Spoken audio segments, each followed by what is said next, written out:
எல்லாம் வல்ல தீபமது எங்கும் உள்ளது நீ கமர சொல்லால் மட்டும் நம்பாதே சுயமாய் சிந்தித்தே தெளிவாய்.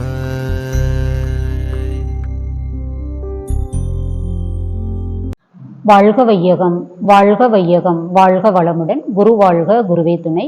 இருபால் மெய் அன்பர்களுக்கும் நிர்வாகத்தினர் அனைவருக்கும் முதற்கண் என் மாலை வணக்கத்தையும் வாழ்க வளமுடன் என்ற வாழ்த்துக்களையும் தெரிவித்துக் கொள்கிறேன். எனக்கு இந்த வாய்ப்பை வழங்கிய நிர்வாகத்தினருக்கும் இறையர்களுக்கும் குருவர்களுக்கும் என்ன இந்த வேதாத்திரியத்தில் இன்றளவுக்கும் சிறப்பானதொரு முறையில் சேவை செய்ய உறுதுணையாக இருக்கக்கூடிய என்னுடைய வாழ்க்கை துணைக்கும் இந்த நேரத்தில் நன்றிகளையும் மனமார்ந்த வாழ்த்துக்களையும் தெரிவித்துக் கொண்டு இன்னைக்கு நம்ம சிந்தனை உரையை பார்க்க இருக்கிறோம்.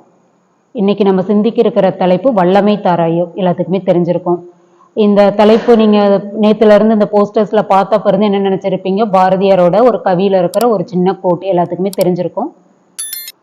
இதை பற்றி நம்ம மனவளக்கலையோடையும் இப்போ நடக்கிற அன்றாட நிகழ்வுகளையும் சேர்த்து உங்களுக்கு கொடுக்கலாம் அப்படிங்கிற ஒரு நோக்கத்தில் தான் இந்த தலைப்பு எடுத்துக்கிட்டேன். இப்போ பார்த்தோம் அப்படின்னா தத்துவங்கள் வந்து நிறையா குவிஞ்சு கிடக்குது ஒரு பெட்டகம் மாதிரி. இந்த உலகம் தோன்றுனதுலேருந்து மனித இனம் பிறந்ததுலேருந்து அதுக்கு முன்னாடி ஓரறிவு தாவரத்திலிருந்து மனிதன் வரைக்கும் வந்த காலகட்டங்கள்லேருந்து நடந்த வரலாறு வரைக்கும் எல்லாமே புத்தக வடிவங்கள்லையும் நிறைய இன்னும் சொல்ல போனால் இப்போ டெக்னாலஜி வளர்ந்ததுனால நம்ம ஏஐ அப்புறம் இன்னும் ஜிபிடி ஃபார்மேட் எதில் செக் பண்ணாலும் என்னைக்கு வரலாறு வேணாலும் இப்போ வரைக்கும் நம்ம படிக்க முடியும். நம்ம பாரத பூமியில் ஒட்டுமொத்த உலகம்னா நிறைய இருக்குது. முதல்ல இந்தியாவை எடுத்துக்கிறோம் அப்படின்னா தத்துவங்களோ ஆன்மீக விளக்கங்களோ இல்லாத ஒரு நூல்களோ இல்லாத இடமோ அப்படின்னு எதுவுமே நம்ம சொல்ல முடியாது. எல்லாமே இப்படி மலை மாதிரி குவிஞ்சு கிடக்குது. அதுக்கு எந்த ஒரு பஞ்சமுமே இல்லை. ஆன்மீகத்துக்கோ மகான்களுக்கோ கொடுக்கக்கூடிய தத்துவங்களுக்கோ நம்மகிட்ட இருக்கிற விஷயங்களுக்கோ ஏதாவது குறை இருக்கா அப்படின்னா அதுல எந்த குறைபாடுமே இல்லை. இனிமேல் புதுசா வரவங்க இதுல ஏதாவது கண்டுபிடிச்சு சொல்ல போறாங்களா அப்படின்னாலும் அது நம்ம எப்படின்னு சொல்ல முடியாது. ஏன்னா ஏற்கனவே எல்லா மகான்களும் கண்டுபிடிச்சதை தான் நம்ம தேடி தேடி கண்டுபிடிச்சு நம்மளும் பயன்படுத்தி எடுத்துட்டு போய் அடுத்த ஜென்ரேஷனுக்கு சேர்த்தக்கூடிய ஒரு கடமை நமக்கு இருக்கு. ஆனா புதுசா ஏதாவது சொல்ல போறோமா அப்படின்னா புதுசா சொல்றோங்கிறத விட நடைமுறையை எடுத்துக்கிட்டு கிடைச்ச தத்துவங்களை நம்ம எப்படி பயன்படுத்திக்கிட்டு இருக்கிறோங்கிறத வேணா நம்ம ஆராய்ச்சி பண்ணி பார்க்கலாம். புதுசா நம்ம கண்டுபிடிக்கிற அளவுக்கு இந்த அளவுக்கு ஒரு மகானோ அப்படின்னு நம்ம சொல்ல முடியாது. இருந்தாலும் நம்மளுடைய மகான் அருட்தந்தை மட்டும்தான் எனக்கு தெரிஞ்ச விளக்கங்களையும் நான் பிரபஞ்சத்தோட தொடர்பு கொண்டு நான் உங்களுக்கு கொடுத்த விஷயங்களை தாண்டி இன்னும் கூட நீங்க உயர்ந்து வரலாம். என்னுடைய தோல் மேல ஏறி நீங்க உலகத்தை பார்க்குற அளவுக்கு நீங்க இன்னும் வளர்ந்து வரலாம். அதுக்கு ஒன்னே ஒன்று எதனால நீங்க மேம்பட்டுக்க முடியும் அப்படின்னா உங்களுடைய சுய அறிவுனாலதான் நீங்க இன்னும் முன்னேற்றத்துக்கு வர முடியும். என்னை விட இன்னும் நீங்க சில விஷயங்களை கண்டுபிடிச்சாலும் சந்தோஷப்படக்கூடிய ஆள் நான் மட்டும்தான். நானாதான் இருப்பேன். இன்னும் நிறைய நீங்க கண்டுபிடிக்கணும், நிறைய விஷயங்களை புது புது விஷயங்களை தெரிஞ்சுக்கணும். இப்ப நானே ஒரு தத்துவத்தை கொடுத்திருந்தாலும் நீங்க அந்த சூழலுக்கு தகுந்த மாதிரி அந்த தத்துவங்களை அப்டேட் பண்ணி புது விதமா நீங்க மக்களுக்கு கொண்டு போய் சேர்த்தணும்னு சொன்ன ஒரே மகான் நம்மளுடைய அருட்தந்தை தான். இதுக்கு முன்னாடி மகான்கள்லாம் எப்படி இருந்தாங்க அப்படின்னா நான் கொடுத்த விஷயத்த அப்படியே நீங்க கொண்டு போய் சேர்த்தணும், அதுல எந்த சேஞ்சஸும் பண்ணிடக்கூடாது, அதுல ஏதாவது நீங்க பண்ணணும் அப்படின்னாலும் அது ரொம்ப ஒரு குற்றம் மாதிரி அந்த ஒரு அடக்குமுறையில இருந்திருக்குது இதை விட முன்னாடி காலங்கள்ல. ஆனா அருட்தந்தை மட்டும்தான் எனக்கு தெரிஞ்ச வரைக்கும் நான் உங்களுக்கு கொடுத்துட்டேன், இதுல ஏதாவது உங்களுக்கு ஒரு எப்படி உங்க அறிவை கொண்டு இதை நீங்க உங்களுக்கு சூழ்நிலைக்கு தகுந்த மாதிரி பொருத்தி பார்த்துக்குங்க, இதை விட ஏதாவது உங்களுக்கு இதுல நீங்க முன்னேற்றம் கொண்டு பயனடையணும்னாலும் உங்களுக்கு தகுந்த மாதிரி இதை மாத்தி பயன்படுத்திக்கங்கன்னு சொன்னாங்க. அதை நம்ம எப்படி எடுத்துக்கணும் அப்படின்னா அவர் கொடுத்த பயிற்சி முறைகளை தத்துவங்களை நம்ம மாற்றம் பண்ற அளவுக்கு நம்ம அவரை விட சிறந்த ஒரு மகான் கிடையாது. அவருக்கு கீழே படிச்சுட்டு வரக்கூடிய ஒரு தொண்டரா தான் நம்மளும் இருக்கோம். அதை நடப்பு நிகழ்வுகளுக்கு தகுந்த மாதிரி நம்ம கொண்டு போய் சேர்த்தக்கூடிய கடமை நம்ம ஒவ்வொருவருக்கும் இருக்கு. அந்த வகையில வல்லமை தாராயோ அப்படின்னா என்ன நான் கான்செப்ட் எடுத்துக்கிட்டேன் அப்படின்னா வல்லமைனா உங்களுக்கு எல்லாத்துக்குமே தெரியும். உறுதி, நுட்பம், நுண்ணிய கருத்து, திண்மை, ஒரு வெற்றியை நோக்கிய பயணம், இன்னும் சொல்ல போனா ஒரு வைராகியம், அந்த கான்செப்ட்ல கூட எடுத்துக்கலாம் வல்லமை அப்படிங்கும்போது. இதை அருட்தந்தை ஒரு ஜென்ரலான ஒரு கவி எழுதியிருப்பாங்க. ஒரு தவம்னா அந்த தவம் என்னவெல்லாம் நம்மளுக்கு கொடுக்குது அப்படிங்கிற ஒரு பொதுவான தவத்துக்கு ஒரு கவி எழுதியிருப்பாங்க. ஒன்றி ஒன்றி நின்று அறிவை பழக்க உறுதி, நுட்பம், சக்தி இவை அதிகமாகும். அன்று அன்று அடையும் அனுபவங்கள் எல்லாம் அறிவினிலே நிலைத்துவிடும் ஆழ்ந்து ஆய்ந்து. நன்று என்று கண்டபடி செயல்களாற்றும் நட்பண்பு புலன்களுக்கு அமைந்து போகும். என்றென்றும் கருவிடத்தே அறிவை ஒன்றும் இயற்கை முறை சிறப்புடைத்து ஈதே தவமாம் அப்படின்னு ஒரு கவி எழுதியிருப்பாரு. இது எதுக்காக சொல்றாரு அப்படின்னா சும்மா நம்ம தினசரி வாழ்க்கையில நம்மளை ஈடுபடுத்தி அன்றாட செயல்களை நம்ம செய்யும் போது மனம் வந்து ஒரு இடத்துல நிக்காது, அலைபாய்ந்துகிட்டே தான் இருக்கும். அப்ப எப்படின்னா மனதுக்கு வந்து ஒரு உறுதி, அந்த எப்படி சொல்றது, திண்மை, அந்த நுட்பம் வந்து கிடைக்காது. அலைபாய்ஞ்சிட்டு இருக்கிற மனசை வச்சு ஒரு முடிவு எடுக்கும் போது நம்ம தடுமாறதான் செய்வோம். அப்படி இருக்கும்போது நீங்க தவம் பண்ணிட்டு மனதை வந்து ஒரு அலைச்சூழலுக்கு கொண்டு வந்துட்டு ஒரு முடிவை நீங்க எடுக்கும்போது மனதுக்கு ஒரு உறுதி கிடைக்கும், நுட்பம் கிடைக்கும், சக்தி கிடைக்கும் அப்படின்னு சொல்றாரு. அதைத்தான் வந்து வல்லமைன்னு நம்ம சொல்றோம். சரிங்களா? மனதை வந்து நாளடைவில் நம்ம பழக்கப்படுத்தி ஒரு கூர்மையான நிலைக்கு கொண்டு வரும்போது என்ன நினைச்சாலும் செய்யக்கூடிய சக்தி வந்து மனதுக்கு கிடைக்குது. அதனாலதான் பாரதியார் கூட சொல்லியிருக்கிறாரு, செய்க தவம் நெஞ்சே செய்க தவம் அப்படின்னு. தவம் செய்ய செய்யதான் உன்னுடைய பழைய வினைகளையும் நீ போக்கிக்க முடியும், புதிதா செய்யக்கூடிய செயல்களையும் நீ நல்லபடியா செய்ய முடியும். அதனால மனமே தவம் செய்து பழகு அப்படின்னு பாரதியும் சொல்லியிருக்காரு.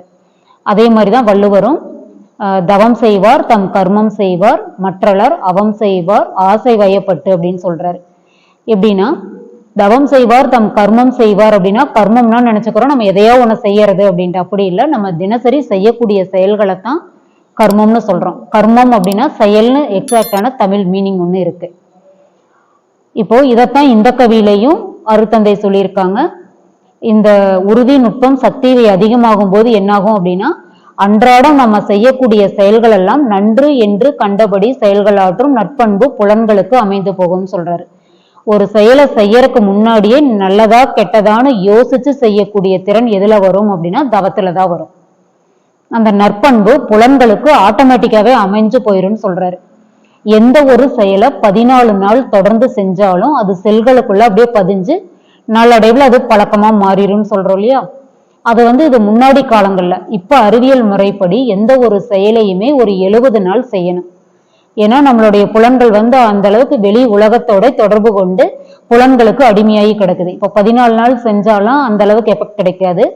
ஒரு 70 நாளாவது, இப்ப ரீசெண்டா இது வந்து ஆராய்ச்சியில சொல்லப்பட்டது, ஒரு 70 நாள்ல இருந்து 80 நாள் ஒரே வேலையை அதே டைம்ல தினசரி செஞ்சுக்கிட்டு இருந்தோம் அப்படின்னா அந்த டைம்ல நம்மளுடைய உயிர் துகள்களும் செல்களும் வந்து தூண்டி மோட்டிவேட் பண்ணும். இந்த செயலை இந்த தடவை நீ செய்யணும், இந்த டைமுக்கு செய்யணும், செய்யாம இருக்கிற அப்படின்னு நம்மளுக்கு அலாரம் மாதிரி நம்ம பிரெயின் செல்களை தூண்டி விட்டு செய்ய வைக்கும். அந்த மாதிரி நம்ம செய்யக்கூடிய முக்கியமான செயல் எதுவா இருக்கும் அப்படின்னா உடற்பயிற்சி செய்யலாம். அந்த மாதிரி இப்ப நம்ம எப்படி தூங்கி இந்த டைமுக்கு எந்திரிக்கணும்னு ஒரு அலாரம் வைக்கிறோம் இல்லையா, அந்த மாதிரி நம்ம மூளை செல்களுக்கு ஒரு அலாரம் இருக்கு. அதை தினசரி ஒரு வேலையை அந்த டைமுக்கு செஞ்சுக்கிட்டே இருந்தோம் அப்படின்னா நம்ம செய்யலை அப்படின்னா மூளை செல் வந்து அலாரம் மாதிரி நம்மளை தூங்க கூட விடாதுங்கிறாங்க. அந்த அளவுக்கு பவர் வந்து நம்ம மூளை செல்களுக்கும் மன அலைச்சூழலுக்கும் இருக்கு. அப்ப என்ன பண்ணலாம், தினசரி அதே டைமுக்கு உடற்பயிற்சி செஞ்சுட்டு ஒரு 70 நாள் தொடர்ந்து செஞ்சுட்டோம் அப்படின்னா ஒரு நாள் செய்யல அப்படின்னா நம்மளுடைய செல் வந்து கேட்கும், இது வந்து நீ உடற்பயிற்சி செய்யற டைமு, ஏன் நீ செய்யல அப்படின்னு அதை திரும்ப திரும்ப நம்மளுக்கு ரிமைண்ட் பண்ணிக்கிட்டே இருக்கும். அப்படி நான் ஒரு எக்ஸாம்பிள் சொல்றேன். இதே மாதிரி நம்ம நல்ல செயல்களை அறவழியில செய்ய ஆரம்பிச்சிட்டோம் அப்படின்னா திடீர்னு ஒரு தீய செயல்களை செய்யறோம்னு வைங்க, அப்ப என்ன பண்ணும் நம்ம பிரெயின் செல், நீ இப்படி செய்யக்கூடிய ஆள் இல்லையே, நல்ல செயல்களை தானே செஞ்சுக்கிட்டு இருந்த, இப்போ உனக்கு என்ன ஆச்சு, ஏன் இந்த மாதிரி தீய வழியில மனசு போகுது, எதனால தீய செயல்களை செய்ய ஆரம்பிக்கிற, இப்படி ஆரம்பிச்சா நாளடைவில் இது வந்து பழக்கத்துக்கு வந்துடும். அப்போ வந்து நீ இவ்வளவு நாள் செஞ்ச செயல்களுக்கு வந்து ஒரு பிரயோஜனம் இல்லாம போயிடும், அதனால இந்த வழியில போக வேண்டாம் அப்படின்னு நம்மள தடுக்கக்கூடிய ஒரு வல்லமை எங்கிருந்து கிடைக்குது அப்படின்னா தவத்திலையும் தற்சோதனை பயிற்சியில தான் இருக்கு. அதை வந்து இதுல இன்னொரு வார்த்தை சொன்ன இல்லைங்களா, வல்லமைங்கிறது ஒரு வைராகியம்னு சொல்லிக்கலாம். இப்போ சில விஷயத்துல நம்ம வைராகியமா இருப்போம். எப்படின்னா நம்மளுக்கு கிடைக்கக்கூடிய இன்பம் தரக்கூடிய செயல்களா இருந்து வைராகியமா இருந்து அது எப்படி இருந்தாலும் நம்ம அடைஞ்சிருவோம். அது என்னென்னவா இருக்குது அப்படின்னா ரொம்ப இன்பம் தரக்கூடியதா இருந்தது, ஹாப்பியான விஷயமா இருந்தா மட்டும்தான் வைராகியமா இருக்கிறோம். அது எப்படின்னா இந்த 1 வருஷத்துக்குள்ள ஒரு கார் வாங்கிடணும், இன்னும் 2 வருஷத்துக்குள்ள ஒரு நல்ல வீடு கட்டிடணும், இந்த பிறந்த நாளுக்கு எப்படியாவது இருந்து என் கணவர்கிட்ட இந்த கிஃப்டை வாங்கிடணும், இந்த 1 வருஷத்துக்குள்ள எனக்கு இந்த பிடிச்ச விஷயத்தை எப்படியாவது நம்ம செஞ்சிடணுங்கிறதுல ஒரு திடம், மன உறுதி, வைராகியம் இதெல்லாம் எப்படி இருக்குது அப்படின்னா அது நம்ம புலன்களுக்கு இன்பம் தரக்கூடிய விஷயங்கள்ல கடும் வைராகியமா இருக்கும். இதுவே இன்னும் கொஞ்சம் உள்நோக்கி நம்ம நடு மனதுக்கும் கருமையத்துல இருக்கக்கூடிய ஆன்மாவுக்கும் நம்ம உடம்பு முழுவதும் இருக்கக்கூடிய உயிர் செல்களுக்கும் நல்லது செய்யக்கூடிய விஷயம் எதுன்னு பார்த்தா அது நம்ம புலன்களுக்கு நல்லது செய்தானா அப்படி எடுத்துக்க முடியாது. அது உள்ளார்ந்து கருமையத்துக்கும் நம்மளுடைய ஆன்மாவை தூய்மை செய்யக்கூடிய செயல்களுக்கு மட்டும்தான் நல்லது செய்யும். அது புலன் இன்பமா இருக்குமா அப்படின்னா சிற்றின்பமா இருக்காது, அது பேரின்பம். எவர் லாஸ்டிங் ஹாப்பினஸ். அது வந்து நம்ம புலன்களுக்கு இன்பம் தருமானா அது ஒரு டவுட் தான். ஆனா ஆன்மாவுக்கும் உயிருக்கும் இன்பம் தரும். அது எல்லாமே நம்மளுக்கு வெளிப்படையா தெரியறது இல்ல, மறைப்பொருளாவே இருக்கிறதுனால அந்த மாதிரி விஷயங்களுக்கு நம்ம முன்னுரிமை கொடுக்கறது இல்ல. அதுக்கு வந்து நம்ம வைராக்கியமா இருப்போமா அப்படின்னா அது கொஞ்சம் கஷ்டம்தான். அது என்னென்ன மாதிரி விஷயம் அப்படின்னு நம்ம தற்சோதனை பண்ணிக்கிறோம் அப்படின்னா, ஒரு வருடத்துல 365 நாளும் ஆண்களால உடற்பயிற்சி பண்ண முடியும். பெண்களால ஒரு 34 நாள் 50 நாள் மட்டும் ஒரு 40 நாள் செய்ய முடியலன்னு வைங்க, மீதி நாள் நம்மளால செய்ய முடியும் இல்லையா? 365 நாள்ல ஒரு 60 நாள் இல்லைனாலும் 305 நாள் அந்த மாதிரி செய்யக்கூடிய வாய்ப்பு நம்மளுக்கு இருக்குது. அவ்வளவு நாள் நான் கண்டினியூவா உடற்பயிற்சியே செய்வேன். மற்ற நாளெல்லாம் நான் அட்லீஸ்ட் ஒரு சாந்தி தவம் செய்ய முடியாதனால ஒரு சாந்தி தவத்தை செஞ்சுக்குவேன். மற்ற நாள் எல்லா சிறப்பு தவங்களையும் இன்க்ளூடிங் எல்லா தவமும் தற்சோதனை பயிற்சி கரெக்டா பண்ணிடுவேன். அது போக என்னுடைய வாழ்க்கைக்கு மேன்மை தராத 6 தீய குணங்களை கண்டிப்பா நான் செய்ய மாட்டேன். அது போக 5 பஞ்சமகா பாவங்களை நான் செய்ய மாட்டேன். அப்புறம் ஆணவம் கண்மம் மாயைங்கிற இந்த 3 தீய செயல்களை நான் செய்ய மாட்டேன்னு இந்த மிக உறுதியான ஆன்மாவை தூய்மைப்படுத்தக்கூடிய பழிச்செயல் பதிவுல இருந்து நம்ம மீட்கக்கூடிய செயல்களுக்கு நம்ம வைராக்கியத்தை வச்சுக்கோமா அப்படின்னா நம்மளால முடியுமா? அது பேசுறதுக்கு ஈஸியா இருக்கும். இந்த மாதிரி ஒரு வருஷத்துல இருக்கக்கூடிய ஷார்ட் டேர்ம் பிளானுக்கெல்லாம் நம்மளால ஒரு வைராக்கியத்தை வச்சுக்க முடியுது. நம்ம வாழ்க்கையை தூய்மைப்படுத்தி நம்ம இறைவனோட கொண்டு போய் சேர்த்தக்கூடிய வாழ்வின் நோக்கத்தை அடையக்கூடிய விஷயங்களுக்கு நம்மளால ஒரு திண்மையான ஒரு வல்லமையான ஒரு உறுதியான ஒரு ரெசல்யூஷன் எடுக்க முடியுதா அப்படின்னா முடியறதில்லை. அந்த இடத்துல தானே நம்மளுக்கு பிரேக் ஆகுது. அப்ப என்ன பண்றோம் அப்படின்னா, நம்ம எடுக்கக்கூடிய அந்த ரெசல்யூஷன்ல போய் நம்ம தேடிட்டு இருப்போம். ஏன்னா என்னுடைய கோல்ல ஏதாவது மிஸ் பண்ணிக்கிறேனா, நம்மளுடைய கோல் தப்பா, எய்ம் தப்பா அப்படின்னு நம்ம அதுல ஆராய்ச்சி பண்ணிக்க நினைக்கிறோம். நம்ம எடுத்துக்கிட்ட எய்மோ கோலோ நம்ம நினைச்ச விஷயமோ தப்பு இல்லை, நம்ம எடுக்கக்கூடிய முயற்சி அந்த பாதையில தான் நம்ம தொய்வடைஞ்சிடறோம். அந்த நியூ இயர் அன்னைக்கு ஃபர்ஸ்ட் இயர் அன்னைக்கு என்ன ரெசல்யூஷன் பாஸ் பண்ணுவோம்னா, இந்த இயர் வந்து நான் முழுவதுமா நான் நினைக்கக்கூடிய இந்த விஷயங்கள் எல்லாம் செஞ்சிருவேன், அடுத்த வருஷத்துக்குள்ள இதெல்லாம் முடிச்சிருவேன் அப்படின்னு எடுப்போம். ஒரு 2 நாள் அதே வேகத்துல செய்வோம். 3ஆவது நாள் பரவாயில்ல விடு நாளைக்கு பண்ணிக்கலாம். ஒரு நாள் பண்ணாதனால என்ன ஆயிர போகுது, ஒன்றும் பெருசா அதுல மாற்றம்ல, அடுத்த நாள் பண்ணிக்கலாம். அடுத்த நாள்லயே நம்மளுடைய முயற்சிகளை தள்ளி போட நம்ம நோக்கி வர வெற்றியிலையும் அந்த தடங்கள் வந்து ஏற்படதான் செய்யுது. அப்ப என்ன பண்ணணும், நம்ம எடுக்கக்கூடிய முயற்சியில வந்து எந்த அளவுக்கு உறுதியாகவும் நுட்பமாகவும் தெளிவாகவும் இருக்கிறோமோ அந்த அளவுக்கு தான் நம்மளுக்கான வெற்றி வந்து கிடைக்கும். இப்போ நான் ஏற்கனவே சொன்னேன், நான் ஃபுல்லா தத்துவங்களுக்குள்ள போகல, அந்த தத்துவங்களோட எசன்ஸை மட்டும் எடுத்துக்கிட்டு நடப்பு நிகழ்வுகளோட ஒட்டி பேசலாங்கிற ஒரு இதுலதான் இந்த தலைப்பு எடுத்துக்கிட்டேன்.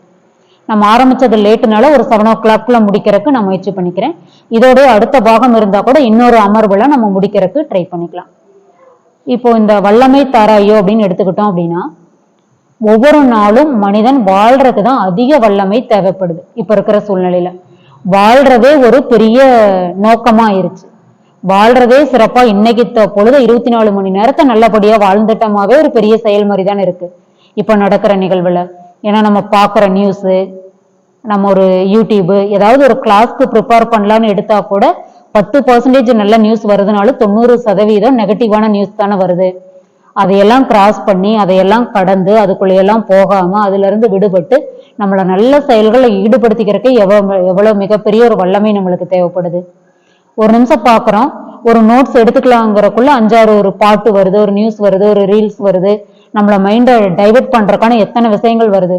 ஒரு நிமிஷம் நம்ம ஏமாந்தோம் அப்படின்னா அதுல போய் நம்ம நோட்ஸ் எடுக்கிறதுக்கு ஒரு 10 நிமிஷம் தான் செலவு பண்ணியிருப்போம். ஆனா மத்ததை பாக்குறதுக்கு 1/2 மணி நேரம் நம்மளுக்கு டைம் எப்படி போச்சுன்னே தெரியாது. அதுக்குள்ள ஒரு மிகப்பெரிய உறுதி இருந்தாதான் அதையெல்லாம் நம்ம கிராஸ் பண்ணி வர முடியும். அதுக்கெல்லாம் உபயோகப்படுறதா நம்மளுடைய பயிற்சி முறைகள். சரி, இந்த வாழ்க்கையை அந்த அளவுக்கு என்ன வாழ்றது ஒரு போராட்டமா அப்படின்னா, வாழ்க்கையே ஒரு போர்க்களம், வாழ்ந்துதான் பார்க்கணும். போர்க்களம் மாறலாம், போர்கள் தான் மாறுமா அப்படின்னு ஒரு கவிஞர் எழுதியிருப்பாரு. ஒவ்வொருத்தருடைய வாழ்க்கையும் அவங்க வாழ்ற தன்மைக்கேற்ப ஒவ்வொரு போராட்டம் இருக்கத்தான் செய்யும். நம்ம நினைச்சுக்கோ ரொம்ப வசதியானவங்களா இருக்கிறாங்க, அவர் சமுதாயத்துல ஒரு விஐபியா இருக்காரு, மிகச்சிறந்த ஒரு அரசியல்வாதியா இருக்கிறாரு, ஒரு டாக்டரா இருக்கிறாரு, கலெக்டரா இருக்கிறாரு, அவருக்கெல்லாம் எந்த பிரச்சனையும் இருக்காது அப்படின்னு நம்ம நினைப்போம். மிடில் கிளாஸ்க்கு தான் ஒரு பிரச்சனை, எனக்கும் இன்னும் கொஞ்சம் உள்ளார்ந்து போனோம்னா எனக்கு மட்டும்தான் பிரச்சனையே வருது, வேற யாருக்குமே ஒரு பிரச்சனையே இல்லைன்னு நம்ம ஒரு மாயையில இருக்கோம். அப்படி இல்லை, சின்ன ஒரு ஊரை எறும்புல இருந்து இந்த நாட்டை ஆளுற ஒரு மிகப்பெரிய ஒரு விஐபி வரைக்கும் எந்த நாட்டோட அரசா இருக்கட்டும், அவங்க தனியாட்சியா இருக்கட்டும், குடியுரிமை ஆட்சியா இருக்கட்டும், ஒரு ஆட்சியாளர் ராஜா காலத்து ஆட்சியா இருக்கட்டும், ஒரு மக்களாட்சியா இருக்கட்டும், ஒரு பெரிய அரசியல்வாதியில இருந்து அத்தனை விஐபிகளுக்கும் பிரச்சனை இருக்கதான் செய்யுது. நம்ம நினைச்சுக்கிட்டு இருக்கிறோம் அவங்களுக்கெல்லாம் எதுவுமே இல்லை, எனக்கு மட்டும் அதிக பிரச்சனை இருக்குதுன்னு, இல்லையா? அப்படி அவங்க வாழ்ற வாழ்க்கையின் தன்மைக்கு தகுந்த மாதிரி பிரச்சனைகள் இருக்கதான் செய்யுது. அவங்க அறிவினுடைய துணையை கொண்டு அந்த பிரச்சனையை எப்படி ஓவர் கம் பண்ணி வரோங்கிறதுலதான் நம்மளுடைய திறமை இருக்கு, இல்லையா? இப்ப எறும்புக்கு என்ன பிரச்சனை அப்படின்னா, ஒரு சின்ன அரிசி துண்டு இருக்கும், அதை எடுத்துக்கிட்டு அது ஊர்ந்து அதனுடைய இடத்துக்கு போகணும். அப்ப என்ன பண்ணும், அது இடையில ஒரு சின்ன கல்லுதான் இருக்கும், அந்த கல்லை கிராஸ் பண்ணி அது போகணும். நம்மளுக்கு பார்த்தா அந்த கல்லும் கடுகளவு தான் இருக்கு, எறும்பும் அந்த சைஸ் தான் இருக்குது. நம்மளுக்கு பாக்குறதுக்கு அது ஈஸியா தெரியுது, ஆனோட அதோட வாழ்க்கைக்கு அது மிகப்பெரிய தடை தானே. அது எவ்வளவு போராடுது, அந்த அரிசி எடுத்துக்கிட்டு அந்த கல்லை தாண்டி அதோட இடத்த கொண்டு போறதுக்கு அது எவ்வளவு போராடுது. 2 தடவை கல்லு மேல ஏறி பார்க்கும், அரிசியை தூக்கிட்டு அதனால கல்லு மேல ஏற முடியாது. 2-3 தடவை ட்ரை பண்ணிட்டு என்ன பண்ணும், அந்த கல்லை தாண்டி நகர்ந்துட்டு அது மூவ் பண்ணி அதோட பாதையை கண்டுபிடிச்சு போய்க்குது. அந்த எறும்புக்கு கூட தெரியுது எந்த இடத்துல போராடணுமோ கொஞ்சம் போராடி பாக்குது, முடியலன்னா தன்னுடைய பாதையை மாத்திக்கிட்டு அது போக ஆரம்பிச்சிருது. ஆனா 6 அறிவு படைச்ச மனிதன் மட்டும் என்ன பண்றோம், சில விஷயங்களை தீர்க்கவே முடியாதுன்னு நினைக்கிற கவலைகள் முன்னாடியும், போராடவே வேண்டியதில்லை அப்படிங்கிற இடத்து முன்னாடியும் நம்மளோட அறிவையும் நம்மளுடைய செயலையும் நம்மளுடைய நேரத்தையும் வீணாக்கிட்டு அது மேல போய் செவுத்து மேல முட்டுற மாதிரி முட்டிக்கிட்டு அங்கேயே நிக்கிறோம். அந்த இடத்த கிராஸ் பண்ணிட்டு வெளியில போயிட்டோம் அப்படின்னா மிகப்பெரிய சாதனை அந்த கல்லுக்கு அந்த பக்கம் இருக்கும். அதுக்கான அறிவு நுட்பம் நம்ம கிட்ட இருக்குது, ஆனா அந்த நேரத்துல நம்ம பயன்படுத்திக்கிறது இல்லை. அதனாலதான் ஒரு சின்ன செயல்ல கூட அந்த சூழ்நிலையை எப்படி கிராஸ் பண்ணி வர்றதுன்னு தெரியாம அந்த இடத்துலயே நின்று நம்ம முழிச்சுக்கிட்டு இருக்கிறோம். சில இடங்கள்ல அந்த டோர் திறந்தேதான் இருக்கும், அது திறந்திருக்கிறது தெரியாம டோரை தட்டிக்கிட்டே நின்றுகிட்டே இருக்கிறோம், இல்லையா? அதுக்கு என்ன வேணும், மிக சிறந்த அறிவு நுட்பம் வேணும். அப்படின்னா நம்ம அந்த தவத்தை செய்யதான் அறிவு நுட்பம் நம்மளுக்கு வரும். அப்புறம் வாழ்க்கைன்னு எடுத்துக்கிட்டா சாதாரண மக்கள் கிட்ட கேட்டா என்ன சொல்லுவாங்க, பிறந்ததுல இருந்து வாழ்ற காலத்துக்கு இடைப்பட்ட காலம் தாங்க வாழ்க்கைன்னு சொல்லிடுவாங்க. இதுவே முற்றும் திறந்த ஒரு சன்னியாசி கிட்ட கேட்டோம்னு வைங்க, என்னங்க எனக்கு மிக பெருசா ஒரு வாழ்க்கை இருக்க போகுது, வெந்ததை திங்கிறோம், விதி வந்தா சாகிறோம், அவ்வளவுதான் வாழ்க்கை, வாழ்க்கைன்னு என்ன ஒண்ணு பெருசா எனக்கு ஒன்றும் வாழ்க்கை இல்லைன்றவாரு. அந்த மாதிரி ஒவ்வொரு மனிதருக்கு தகுந்த மாதிரி வாழ்க்கையினுடைய டெபனிஷன் மாறுபடுது. இதுவே ஒரு மகான்கள் கிட்ட கேட்டோம்னு வைங்க, நம்மளும் நல்லா இருக்கணும், அடுத்தவங்களும் நல்லா இருக்கணும், முடிஞ்ச அளவுக்கு இந்த உலகத்துல தன்னால் ஆன உதவியை செஞ்சு எல்லாரும் நல்லா இருக்கிற வகையில வாழ்ந்து அடுத்தவங்களுக்கு பயனுற முறையில வாழ்ந்துட்டு போறதுதான் வாழ்க்கைன்னு சொல்லுவாங்க. அடுத்த லெவல்ல போற ஞானிகிட்ட எல்லாம் கேட்டோம்னா, இப்போ அருட்தந்தை மாதிரி ஒரு மகான் என்ன பண்ணியிருக்காரு அப்படின்னா, இப்ப பெருந்தகைமைன்னு ஒண்ணு இருக்கு. எப்படின்னா பின்னாடி சொல்ல வரேன், ஷார்ட்டா சொல்லிக்கிறேன். இப்ப நம்மளுக்கு கிடைக்க வேண்டிய பொருளை இன்னொருத்தருக்கு பரவாயில்ல, நம்மளுக்கு கிடைக்காட்டியும் பரவாயில்ல, அவங்க உபயோகப்படுத்திக்கிட்டோம், நம்மளை விட கஷ்டத்துல இருக்கிறாங்கன்னு விட்டு கொடுக்கறது ஒரு பெருந்தகைமைன்னு வைங்க. பெருந்தகைமையாளருக்கும் அதுக்கும் உள்ள டிஃபரன்ஸ் என்ன அப்படின்னா, இப்ப அருட்தந்தைய ஒரு இடத்துல பெருந்தகைமையாளர் அப்படின்னு குறிப்பிட்டிருப்பாங்க. எதனால அப்படின்னா, இப்ப எனக்கு ஓரளவுக்கு நம்ம மனிதன்ல இருந்து மனிதனா மாறுற அளவுக்கு நம்ம போராடிட்டு இருக்கிறோம், பழக்கப்பதிவுல இருந்து விளக்க வழிக்கு வந்துட்டோம். இப்ப கொஞ்சமாவது அந்த 2 ஒழுக்க பண்பாடு படி வாழ்ந்து தானும் நல்லா இருந்து சமுதாயத்துக்கு ஒரு பயன்பட வாழணுங்கிற அளவுக்கு வந்திருக்கோம். அப்ப என்னன்னா நம்மளுடைய நோக்கம் மனிதன்கிற இருந்து அடுத்த ஸ்டெப்பை நோக்கி நம்ம போய்கிட்டு இருக்கோம். இப்ப நம்மள மாதிரி அன்பர்கள்ட்ட கேட்டா கூட நம்மளுக்கு கிடைக்கக்கூடிய பொருளை நம்மளுக்கு இல்லாட்டியும் பரவாயில்ல இன்னொருத்தருக்கு விட்டு கொடுத்துருவோம், அந்த அளவுக்கு நம்ம ஓரளவுக்கு முன்னேறிட்டு வர்றோம். ஆனா நம்மளுக்கு கிடைக்கக்கூடிய இன்பத்தை துறந்து துன்பத்தை மட்டுமே ஏத்துக்கிட்டு அந்த இன்பத்தை இன்னொருத்தருக்கு கொடுப்போமா அப்படின்னு நம்ம கொஞ்சம் யோசிப்போம். ஏன்னா இன்னும் அந்த அளவுக்கு நம்ம மகான் அளவுக்கு வரல, இல்ல போராடிக்கிட்டு தானே இருக்கிறோம் இன்னுமே. ஆனா அருட்தந்தையில என்ன பண்ணாரு அப்படின்னா, தன்னுடைய வாழ்க்கையே ஒரு லேப் மாதிரி பண்ணி, உங்களுக்கு எல்லாம் தெரியும் நான் சொல்ல வேண்டியதில்லை, 40 வருஷம் ஒரு ஆராய்ச்சி கூடமா பயன்படுத்தி அந்த ஒவ்வொரு இப்ப காயக்கல்பத்தையெல்லாம் ஆராய்ச்சி பண்ணும்போது அவருக்கு எவ்வளவு இடர்பாடு இருந்திருக்கும் ஆரம்ப காலகட்டத்துல. ஒவ்வொரு உடற்பயிற்சியா செஞ்சு பார்த்து அதை எளிமைப்படுத்தி ஆரம்பத்துல அவர் எப்படி செஞ்சிருப்பாருலாம் பார்க்கும்போது எவ்வளவு அவருக்கு சிரமமா இருந்திருக்கும். அது போக இந்த பயிற்சியை எடுத்து உலக மக்களுக்கு கொடுக்கும்போது எத்தனை போராட்டம், எங்கெங்க தொடங்கி ஒரு குடிசையில ஆரம்பிச்சு கல்லெல்லாம் எடுத்து அடிச்சு குடிசையெல்லாம் பிச்சுட்டு போயிருவாங்களாமா. அப்ப திரும்ப இன்னொரு இடத்துல ஆரம்பிச்சு போராடி தன்னுடைய வாழ்க்கையிலே 13 தொழில்களை செஞ்சிருக்காரு. ஒரு தொழில கூட தனக்குன்னு ஒரு வருவாயை ஏற்படுத்திக்கிட்டு குடும்பம் 2-3 குழந்தைங்களை தத்தெடுத்து வளர்த்தி அதுகளுக்கு பொருளாதாரத்துல செட் ஆகி நல்ல ஒரு உலகத்திலேயே நம்பர் 1 பணக்காரரா கூட வந்திருக்கலாம்.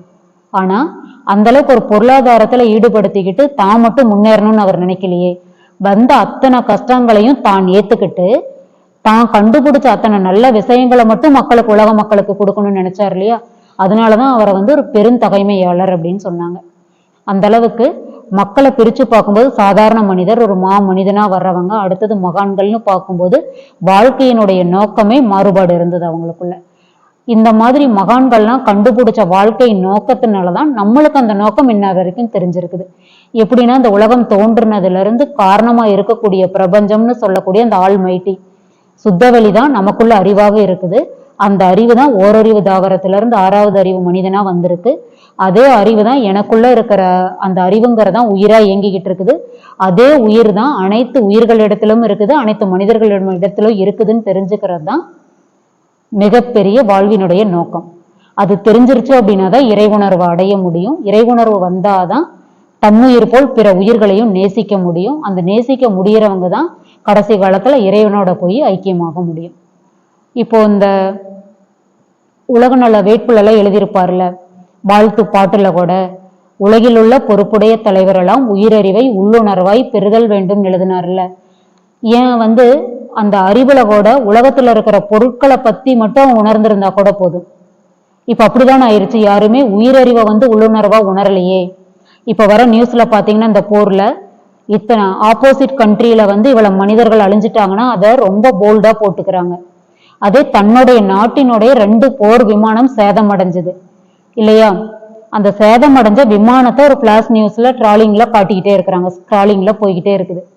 அப்போ அந்த உயிர் வந்து அழிஞ்சதையும் அதே ஸ்கிராலிங்ல தான் போகுது. அது கூட எங்க நாட்டோடைய போர் விமானம் 2 சேதம் அடைஞ்சிருச்சுன்னு அது கூட போடுறீங்களே. போர் விமானம் சேதம் அடைஞ்சா 2 போர் விமானத்தை உருவாக்கிக்கலாம், அது தேவையே இல்லை. ஆனா அத்தனை காசு செலவு பண்ணி அந்த போர் விமானத்துக்கும் இராணுவத்துக்கும் செலவு பண்ற பணத்துக்கு அளவே இல்லை. அதுல இந்த மாதிரி வாழ்ற பூமி மாதிரி எத்தனையோ உலகங்களுக்கு வாழ்றக்கான தக அமைவையும் உணவையும் ஏற்படுத்தி கொடுத்துடலான்னு சொல்றாங்க. இந்த இராணுவத்துக்காக செலவு பண்ற பணத்துல இந்த பூமி மாதிரி பலாயிரம் பூமியில வாழ்ற மக்களுக்கு இந்த உணவை கொடுத்துடலாம். அந்த அளவுக்கு பணத்தை தானே நம்ம செலவு பண்றோம். அப்போ அந்த போர் விமானம் அழிஞ்சா அதை உருவாக்கிக்கலாம், உருவாக்க வேண்டிய அவசியமும் இல்லை. ஆனா அத்தனை மனித உயிர்கள் அழிஞ்சதுல அதையும் அதே ஸ்கிராலிங்ல தானே போடுறீங்க. அப்ப எப்படி மனசு வருது அந்த போர் தளவாடங்கள் அழிஞ்சு போயிருச்சுன்னு உங்களுக்கு போடுறதுக்கு? அப்ப மனித உயிருக்கும் அந்த ஏற்படுத்த நம்ம மனித அறிவால ஏற்படுத்திக்கிட்ட பொருளுக்கும் ஒரு பாகுபாடே இல்லதானே? அப்போ எந்த தலைவர்கள் இதுவரைக்கும் உணர்ந்து இருக்காங்க? உயிர் அறிவை யாரு வந்து உள்ளுணர்வா உணர்ந்து இருக்காங்கன்னு பார்த்தா அது கேள்விக்குரியதானே இருக்கு. அப்படி அந்த உயிர் அறிவுங்கிறத உள்ளுணர்வா உணர்ந்திருந்தாங்கன்னா இந்த மாதிரி போர்லாம் வந்திருக்குமா? 2 குழந்தைங்க உட்காந்து பேசிக்கிறாங்க. ஒரு அண்ணன், அந்த பெரிய பையனுக்கு கால் முழுவதும் காயம், ரத்தம் அப்படி கொட்டிட்டு இருக்கு. அவனுடைய தம்பிக்கு சின்ன சின்ன காயம் தான், அவனுக்கு கொஞ்சமா தான் ரத்தம் வருது. ஆனா அந்த சின்ன குழந்தை தனக்கு ஏதாவது ஒண்ணுனாலும் தன்னை விட பெரிய வயசுல 2 பேத்துக்கு 2 வயசு தான் டிஃபரன்ஸ் இருக்கும். 9 வயசு 7 வயசு இருக்குன்னு வைங்க. அவனும் பெரிய பையன் இல்லை, இருந்தாலும் இவனுக்கு அவன் தானே மூத்தவன். அந்த சின்ன காயத்தை அவன்கிட்ட காட்டி, இங்க பாரு எனக்கு இந்த மாதிரி இங்க புண்ணாயிருச்சுன்னு காட்டி அழுகிறான். அவன் அதை விட மோசமா அழுதுகிட்டு இருக்கிறான். அவனுக்கு அதை விட பெரிய பொண்ணு, அவங்க அம்மா அப்பா எங்க இருக்காங்கன்னே தெரியல. அவன் யாருகிட்ட காட்டுவான்? ஆனாலும் அந்த வயசுக்கு ஒரு மெச்சூரிட்டி பாருங்க. அவன் அதை பெருசுபடுத்தாம தன் தம்பியோட காயத்தை பார்த்துட்டு பரவாயில்ல சரியாயிருன்னு அதை தொடச்சு விடுறான். அவனோட காயத்தையே அவனால தாங்க முடியல. ஆனா அந்த குழந்தைகளுக்கு இருக்கக்கூடிய அந்த ஈவு இரக்கம் கூட ஒரு தலைவர்கள்கிட்ட இல்லையேங்கும் போது நம்ம மனசு என்னோட பாடுபடுது. இன்னும் பார்க்க போனா ஒரு கட்டடம் இடிஞ்சு அப்படி தொங்கிட்டு இருக்குது. அதுல எவ்வளவோ குழந்தைகள் இறந்துட்டாங்க பள்ளிக்கூடத்து மேல விழுந்து. அதுல அந்த புத்தகம், அந்த குழந்தைங்களோட வரைபடம், அதுல இருக்கக்கூடிய ரைம்ஸ் இதெல்லாம் பறந்து கிடக்குது. அந்த ஒரு கூடாரம் மாதிரி ஒரு நிழல் இருக்குது. அந்த இடிஞ்ச கட்டடத்துக்குள்ள உட்காந்து அந்த பொண்ணு அந்த ரைம்ஸ் எடுத்து படிச்சுக்கிட்டு இருக்குது ஒரு குழந்தை. அதுக்கு நாளைக்கு அந்த இடம் இருக்குமா? இந்த இடம் முழுவதும் நாளைக்கு இருக்குமா? நாளைக்கு நம்ம இருப்போமான்னு கூட தெரியாது. ஆனா அந்த குழந்தைக்கு ஒரு பிக்சர் வரைஞ்சு அந்த படத்தை பார்த்தா ஒரு ஆசை, இதுல படிச்சு என்ன போட்டிருக்காங்கன்னு பார்த்து படிக்குது.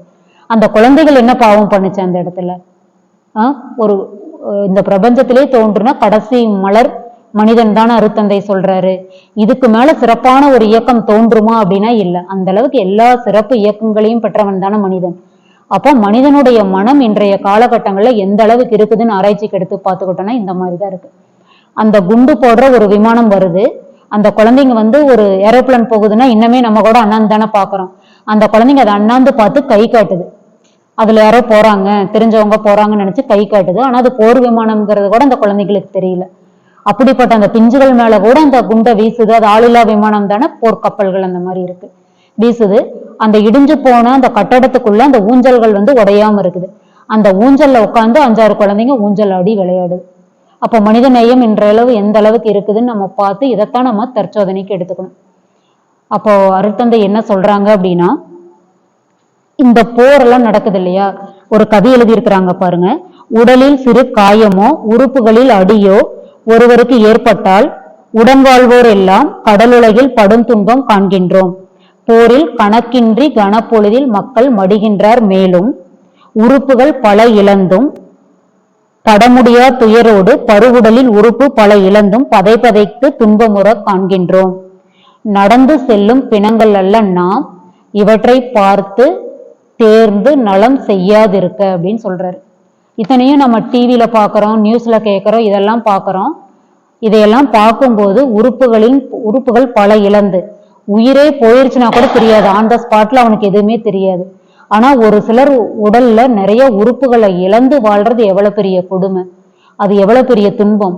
ஒரு குடும்பத்துல ஒரு மனிதன் இறந்துட்டான் அப்படின்னா அவனோட போயிருது. ஆனா மீதி இருக்கிற குடும்ப அன்பர்களுக்கு அது எவ்வளவு பெரிய ஒரு சுமையா இருக்குது.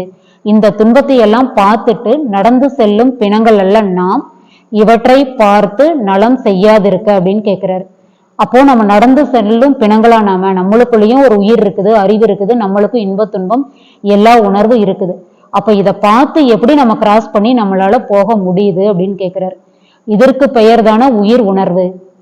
இந்த உயிர் உணர்வு இந்த உலகத்துல வாழ்ற ஒவ்வொரு மனிதனுக்கும் இந்த உயிர் உணர்வு இருந்துச்சு அப்படின்னா, எனக்கு வலிக்கிற மாதிரிதான் இன்னொரு உயிருக்கும் வலிக்கும் அப்படின்னு நினைச்சா துன்பத்தை வந்து இன்னொருத்தருக்கு நம்ம கொடுப்போமா? அப்ப என்ன பண்ணணும், இப்ப இருக்கக்கூடிய சூழலுக்கு எதுல போய் செக் பண்ணி நம்ம மனித உலகத்துக்கான அமைதி வேணும்னு நம்ம சர்ச் பண்ணாலும் ஒரே ஒரு ஆப்ஷன் மனவளக்கலை மட்டும்தான். அதுக்கு எந்த மாற்றமும் இல்லை. இப்ப எல்லா நாடுகளையும் இதை ஏத்துக்கிட்டாங்க. முன்னாடி காலங்களில் எப்படி இருக்குமாமா, ஒரு புத்தகத்தை, ஒரு மகானுடைய படம் போட்ட புக்கை இன்னொரு ஊருக்கு கொரியர் அனுப்புனா கூட அந்த அட்டைப்படத்தை கிழிச்சிட்டு தான் கொரியர் அனுப்ப முடியுமா. ஏன்னா அது ஒரு மகானுடைய படம் போட்டிருக்கு அப்படின்னா ஏதோ மதம் சார்ந்தது அந்த மாதிரி இருக்கும், இந்த நாட்டு மக்களை அவங்க பக்கம் திருப்பிடுவாங்க அப்படிங்கிறதுக்கு இந்த படங்கள் எல்லாம் இல்லாம தான் அந்த தத்துவங்களை அனுப்ப முடியுமா. ஆனா இன்றைய காலகட்டங்களில் என்ன ஆயிடுச்சு அப்படின்னா, நம்மளுடைய WCSC நம்மளுடைய உலக சமுதாய சேவா சங்கத்துக்கு அனைத்து நாடுகளுக்கிட்டுமே அப்ரூவல் கிடைச்சிருச்சு. எந்த கண்ட்ரியில வேணாலும் நம்மளுடைய பயிற்சிகளை நம்ம நடத்திக்கலாம். WHO இதுக்கு அப்ரூவல் கொடுத்ததுனால எல்லா பக்கமும் நம்மளுடைய மன்றங்கள் இருக்குது, அறக்கட்டளைகள் இருக்கு, பயிற்சி சிறப்பாக தான் நடந்துகிட்டு இருக்குது. ஆனா இந்த இடத்துல நம்மளுடைய கடமை என்ன அப்படின்னா, இந்த பயிற்சி இன்னும் சிறப்பா சின்ன குழந்தைங்களுக்கு, அதாவது ஸ்கூல் காலேஜில் இருக்கிற குழந்தைங்களுக்கு இன்னும் கொண்டு போய் சேர்த்தும் போது, அப்துல் கலாமே சொன்னார் இல்லையா, இந்த நாட்டினுடைய இளைஞர்கள் தான் ஒரு நாட்டினுடைய சொத்து. ஒரு நாடு வல்லரசா மாறணும் அப்படின்னா அந்த நாட்டினுடைய இளைஞர்களுக்கு நீங்க ஆக்கமும் ஊக்கமும் கொடுத்து, இளைஞர் கையில தான் ஒரு நாட்டினுடைய பொருளாதாரமே, மற்ற அரசியலாகட்டும் இளைஞர் கையில தான் இருக்குதுன்னு சொன்னார்ல. அந்த மாதிரி அருட்தந்தையும் அதைத்தான் சொல்றாரு. ஒரு காஞ்ச மூங்கில் எடுத்து நம்மளுக்கு தகுந்த மாதிரி வளைக்க முடியாது. சின்ன மூங்கிலா இருக்கும்போது அதை வளைச்சு எந்த வடிவத்துல வேணாலும் அந்த மூங்கில வளர்த்திட முடியும். இன்னும் பழங்கால கிராமங்கள்லாம் பார்த்தோம்னா அந்த மூங்கில சப்பர வடிவத்துல வளைச்சு வச்சிருவாங்க. சின்னதா இருக்கும் போதே வளைச்சு என்ன வடிவத்துல வேணுமோ கட்டி வச்சுட்டு வந்துருவாங்க. அது வளர்ந்து கொஞ்ச நாள் ஆனதுக்கு அப்புறம் அது கட் பண்ணா என்ன வடிவத்துல வேணுமோ அதே மாதிரி வந்துடும். அதுக்குள்ள உருவங்களை வச்சு வழிபாட்டுக்கு கொண்டு போவாங்க. அந்த மாதிரி சின்ன குழந்தைகளா இருக்கும் போதே நம்ம பயிற்சி முறைகளை கொடுத்துட்டோம் அப்படின்னா அவங்க வளர்ந்து வரும்போது உலக மக்களுக்கு முழுவதும் போய் சேரும். இப்ப இருக்கக்கூடிய காலேஜ் படிக்கக்கூடிய இளைஞர்கள், இப்ப வேலை வாய்ப்புல இருக்கக்கூடிய இளைஞர்கள் ஒரு ஆட்சிக்கு வந்தாங்க அப்படின்னா அப்ப என்ன ஆகும், அவங்களுக்கு அந்த உயிர் உணர்வு இருக்கும்போது இந்த போர் பகை அச்சமின்றி மக்கள் வாழக்கூடிய நிலைமை வரும். அதற்கான மன வலிமை எதுல கிடைக்கும் அப்படின்னா நம்ம பயிற்சி முறைகள்ல கிடைக்கும்னு சொன்னாரு. அடுத்தது பார்த்தோம்னா, ஆண்கள் பெண்கள் இரு பாலரை பிரிச்சு மனிதனுடைய மனம் சக்தி எப்படி இருக்குதுன்னு ஜென்ரலா ஒரு ஆராய்ச்சி பண்ணி பார்த்தோம் அப்படின்னா, ஆண்களை விட பெண்களுக்கு மனோ வலிமை, மனதிடம், மனசக்தி அதிகமா இருக்குது. ஆனா ஆண்களுக்கு உடல் வலிமை, உடல் சக்தி அதிகமா இருக்குது. அது இறைவனை பார்த்து படைச்சதான். அதனால ஆண்களையும் பெண்களையும் நினைச்சுதான் ஒரு குடும்பம் நடத்தும் போது உடல் அளவுல ஆண் நல்லா சக்தியா இருக்கிறதுனால பொருளீட்டல், வெளியில போறது, கடினமான வேலைகளை பார்க்கறது ஆண்களுக்கும், பெண்கள் சின்ன சின்ன வேலைகள், உடல் கொஞ்சம் மெல்லியதா இருக்கிறதுனால இந்த மாதிரி பண்ணட்டும். ஆனா மன வலிமை பெண்களுக்கு அதிகமா இருக்கிறதுனாலதான் ஒரு குடும்பத்தை எப்படி நிர்வாகத்தை நடத்துறது, ஒரு கடினமான சூழல்ல ஆண்களுக்கு கூட எப்படி துணையா இருக்கிறதுங்கிற அந்த கான்செப்ட் எல்லாமே இறைவன் இன்பில்டா மக்களுக்குள்ள கொடுத்துதான் இந்த உலகத்திலேயே அனுப்பியிருக்காரு. இறைவன் வந்து ஒவ்வொரு உயிரையும் இந்த ஜனனம் எடுக்கும்போது அந்த உயிர் இந்த பூலோகத்துல வாழக்கூடிய அத்தனை அமைவுகளையும் ஏற்படுத்தி கொடுத்துட்டு தான் ஒரு உயிரை வந்து உலகத்துக்கு அனுப்புறாரு. அந்த வகையில பார்க்கும்போது பெண்களுக்கு தான் அதிகப்படியான வல்லமை இருக்கு. அதனால எந்த பயிற்சி முறைகளையும் பெண்களுக்கு அதிக அளவுல கொண்டு போய் கொடுக்கும்போது, இப்போ அனைத்து மகான்களுமே சொல்றாங்க இல்லையா, ஒரு பெண் வந்து கல்வி கட்டுட்டாங்க அப்படின்னா அந்த குடும்பத்தினுடைய தலைமுறைக்கே அந்த கல்வி போய் சேரும்.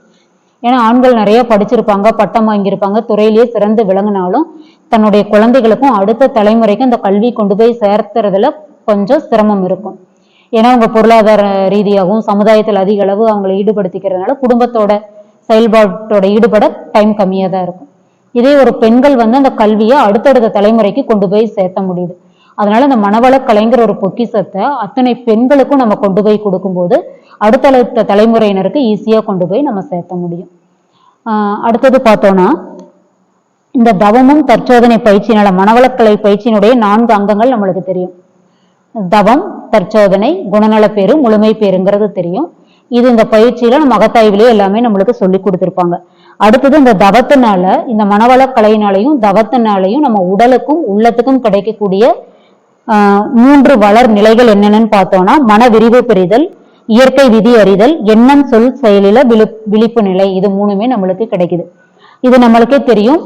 மன விரிவு பெறுதல் அப்படின்னா நம்ம மனசை வந்து சுருக்கி வச்சுக்கிட்டு தான்கிற சுயநலம் இல்லாம அனைத்து சமுதாயத்துக்கும் நம்மளால என்ன செய்ய முடியும், அந்த 5 வகை கடமை சொன்னாங்க இல்லையா, தான், குடும்பம், சுற்றம், ஊரார், உலகோர் காற்றும் கடமை முறையே முக்கியம், கெடாமலும் பார் ஒன்றினால் மற்று அப்படின்னு அருத்தந்தை சொன்ன மாதிரி ஒண்ணுனால ஒண்ணு கெடாம தனக்கும் குடும்பத்துக்கும் சமுதாயத்துக்கும் தன்னால முடிஞ்ச கடமைகளை செஞ்சோம் அப்படின்னாவே மன விரிவு கிடைச்சதுனாதான் நம்ம அடுத்தடுத்த கட்டத்தை நோக்கி போக முடியும். இப்போ ஒரு சின்னதுல சொல்லுவாங்க, ஒரு மகான் கிட்ட போய் சீடன் கேட்கிறான், எப்போ பாரு எனக்கு மட்டும்தான் சாமிஜி பிரச்சனையே வந்துகிட்டு இருக்குது, என்னால என்னோட பிரச்சனைக்கே சொல்யூஷன் கண்டுபிடிக்க முடியாத போது அடுத்தவங்களுக்கு எப்படி நான் போய் உதவி செய்ய முடியும், எனக்கு ஏகப்பட்ட பிரச்சனை வந்துகிட்டே இருக்குது அப்படிங்கிறார். தினசரி போய் சச்சாங்கத்திலையும் அவர் கிளாஸ் நடத்தும் போது இதையே சொல்லி புலம்புறாரு. இவர் கொஞ்ச நாள் பார்த்துக்கிட்டே இருக்காரு, தானா அவர் சரியாகிற மாதிரி இல்லை. ஒரு நாள் கூப்பிட்டு ஒரு சின்ன டம்ளர் தண்ணியில ஒரு 2 ஸ்பூன் கல்லுப்பை போட்டு நல்லா கலக்கி குடிக்க கொடுக்குறாரு. இதை குடின்னு ஒரு சிப் வாயில வச்சோன்னே குடிக்கவே முடியல, துப்பிடுறாரு. எப்படிங்க சாமி இவ்வளவு உப்பு நான் குடிக்க முடியும் அப்படின்னு, சரி விட்டுரு அப்படின்னு. அடுத்த நாள் அந்த குளத்து வழியா நடந்து போகும்போது ஒரு பெரிய குளம் வழிய தண்ணி இருக்கு, அதுல 2 ஸ்பூன் உப்பு அள்ளி போட்டுட்டு சும்மா கலக்க சொல்றாரு. கலந்துட்டு இந்த தண்ணி அள்ளி குடிங்கிறாரு. குடிக்கிறாரு. எப்படி இருக்கு, தண்ணி ரொம்ப இனிப்பா இருக்குங்க சாமின்னு. நேத்து குடிச்ச நீ தண்ணியிலயும் அதே 2 ஸ்பூன் உப்பை தான் போட்டேன், இப்ப இந்த குளத்துலயும் அதே 2 ஸ்பூன் உப்பை தான் போட்டேன், நேத்து கசக்குதுன்னு சொன்னேன், இன்னைக்கு இனிப்பா இருக்குது, இது எப்படின்னு. அது போட்டது நீங்க டம்ளர்ல, இன்னைக்கு இவ்வளவு தண்ணியில எப்படி இந்த உப்பு வந்து உரைக்க போகுது அப்படின்னு.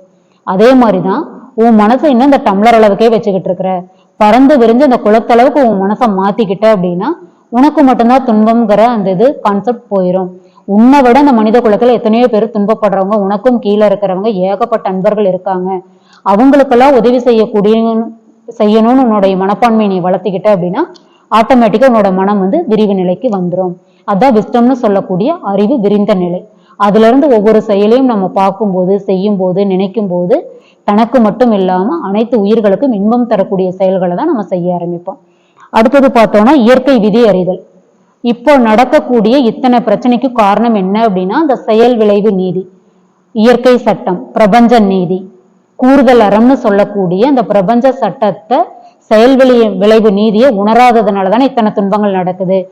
என்ன ஒரு நாட்டுக்கு ராஜாவே இருந்தாலும் இத்தனை நான் என்ன துன்பம் வேணாலும் செஞ்சுக்கலாம், திரும்பி எனக்கு வராதுன்னு நினைக்கிறதுனாலதானே இத்தனை பிரச்சனை நடக்குது. மிகப்பெரிய ஹிட்லருக்கு கூட அவருடைய மரணம் எந்த அளவுக்கு ஒரு கொடுமையா இருந்தது, ஆனா அவர் வாழ்ற வரைக்கும் இதற்கான துன்பம் வரும் அவர் எதிர்பார்க்கல இல்லையா. அதனால எந்த ஒரு மனிதன் பிரபஞ்ச நீதின்னு சொல்லக்கூடிய இயற்கை சட்டம், இறை நீதியை உணர்ந்து ஒரு செயலை செய்யறானோ அவன் வந்து இன்னொரு உயிர்களுக்கு துன்பத்தை வந்து கொடுக்க மாட்டான். இதை புரிஞ்சு செய்யற இது எதுல கிடைக்கும் அப்படின்னா அந்த தவத்திலையும் தற்சோதனை பயிற்சியில தான் கிடைக்குது. அடுத்தது 5 மேன்மைகள் வந்து கிடைக்குது. என்னென்னா இசைவு, நிறைவு, மகிழ்வு, மெய்யறிவு, அமைதிங்கிற இந்த 5 கான்செப்ட் வந்து தவத்தினால நம்மளுக்கு கிடைக்குது. நேரம் கருதி எக்ஸாக்ட் கான்செப்டுக்குள்ள நான் வந்துடுறேன். அடுத்தது இந்த தவத்தினால நம்ம மனமும் உடலும் 5 வகையான வல்லமைகள் வந்து நம்மளுக்கு கிடைக்குது. என்னென்னு பார்த்தோம் அப்படின்னா நுண்மான், நுழை, புலன் அறிவுன்னு சொல்லக்கூடிய பேசிபிகாசிட்டின்னு சொல்லக்கூடிய தன்மை வந்து நம்மளுக்கு கிடைக்குது.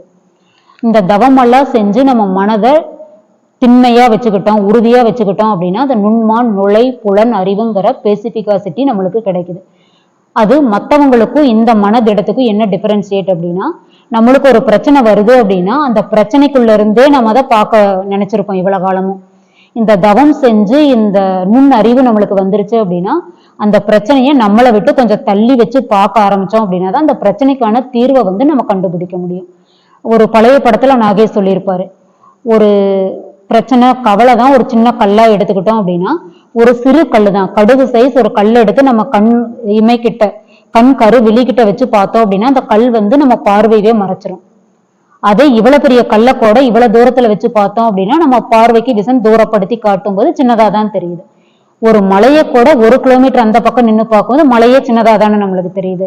அந்த அளவு ஒரு கவலையை அந்த கவலைக்குள்ளேயே நுணுகி நுணுகி பார்க்கும்போது நம்மள மனசக்தியை விட கவலை பூதாகாரமா தெரியுது.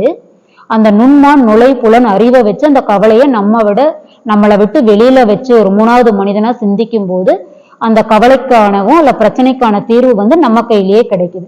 அந்த தன்மை எதுல கிடைக்கும் அப்படின்னா தவத்துலதான் கிடைக்குது. அடுத்தது பார்த்தோம்னா ஏற்பு திறன்னு சொல்லக்கூடிய ரெசிப்டிவிட்டி.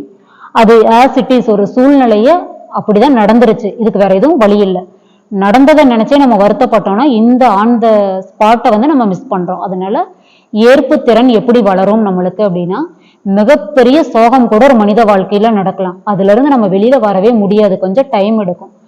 ஆனா அது வேற வழி இல்லை, ஏத்துதான் ஆகணும். இதுதான் பிரபஞ்ச நியதி, இந்த சூழல்ல இறைவன் நம்மளுக்கு கொடுத்தது இதுதான் அப்படின்னு ஏத்துக்கிட்டு மூவ் ஆகக்கூடிய தன்மை அந்த வல்லமை எதுல கிடைக்கும் அப்படின்னா தவத்திலையும் தற்சோதனையிலும் தான் கிடைக்குது. அதுக்கு ஒரு உதாரணம் சொல்லலாம். இப்போ நம்ம அவினாசி கிட்ட ஒரு பெண், நேம் எதுவும் நம்ம சொல்ல வேண்டாம், ரொம்ப வசதியான ஒரு பெண், ஒரு 300 பவுனே போடுறாங்க, இல்லாத வசதி இல்லை, நல்லா படிச்சிருக்காங்க, ஐடியில் படிச்சிருக்காங்க, இல்லாத ஸ்கில்லே இல்லை, நிறைய பெயிண்டிங், பாட் பெயிண்டிங்ல இருந்து ஆயில் பெயிண்டிங்ல இருந்து ஒரு பாட்ல மண்பானையில நிறைய வரைஞ்சிருக்காங்க, ஏகப்பட்ட எக்ஸலண்டான அத்தனை விஷயங்கள் இருக்கு. ஆனா ஒரு திருமணம் பண்ணி கொடுக்குறாங்க, நல்ல ஃபேமிலி, இவங்களும் ஆத்தன்டிக்கான ஃபேமிலி, ஒருவனுக்கு ஒருத்தியா வாழணும், யாரையும் துன்புறுத்தக்கூடாது, நல்ல ஆன்மீக ரீதியா வளர்த்திருக்காங்க, அதுல எல்லாம் எந்த குறையும் இல்லை. கல்யாணம் பண்ணி ஒரு வீட்டுல போய் 60 to 70 நாள் தான் வாழ முடிஞ்சுது, அதுலயும் அவங்க ரொம்ப நாள் இல்லை, அவங்க அம்மா அப்பா வீட்டுலதான் அதிக நாள் இருந்திருக்காங்க. ஆனா அவங்க குடும்பத்துல மிஞ்சி போனா 3-4 பேர் இருந்திருப்பாங்களா, கணவனுடைய அம்மா அப்பா, இன்னொருத்தர் யாரோ இருக்காங்கன்னு வைங்க, மேக்சிமம் ஒரு 4 பேர் இருந்திருக்கிறாங்க. அவங்க 4 பேர் ஒரு துன்பப்படுத்திருக்காங்க அப்படின்னா, ஒரு மன வலிமை இருக்கக்கூடிய பெண்ணா இருந்தோம் அப்படின்னா உலகமே அந்த 4 பேர் மட்டும்தானா? அந்த 4 பேரை தாண்டி உலகம் எவ்வளவு பறந்து விரிஞ்சது, எவ்வளவு படிச்சிருக்கோம், எவ்வளவு செல்வ வளம் இருக்கு, அவங்க கம்பெனியவே அந்த பொண்ணு தனியா நடத்தக்கூடிய கெப்பாசிட்டி அந்த பொண்ணுகிட்ட இருக்கு.